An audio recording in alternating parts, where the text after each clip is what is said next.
Nagluksa ang showbiz industry sa pagpanaw ng ABS-CBN executive at Dreamscape Entertainment head na si Deo Endrinal. Kabilang na sa sobrang nalungkot sa pagkawala niya ang mahahalagang personalidad na nakatrabaho niya tulad ni Kim Chiu. Ang Dreamscape na hawak ni Deo ay nakilala sa pag-produce ng hit kapamilya serye tulad ng Linlang na pinagbibidahan ni Kim. Isa siya sa mga dahilan kung bakit po nandito ako ngayon.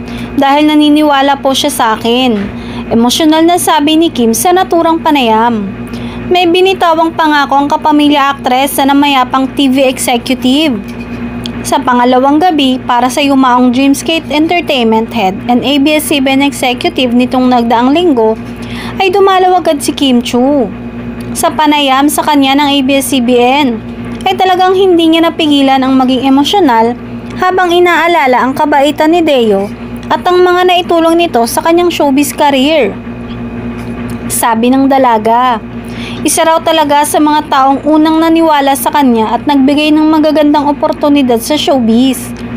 Mas naiyak pa si Kim nang magbigay ng mensahe kasabay ng pagbibitiw ng isang pangako.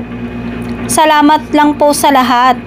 Salamat dahil naniwala siya sa akin at salamat sa lahat ng tinulungan niya. At promise na hindi namin pababayaan ang Dreamscape lahat ng pinaghirapan niya. Ang pahayag ni Kim.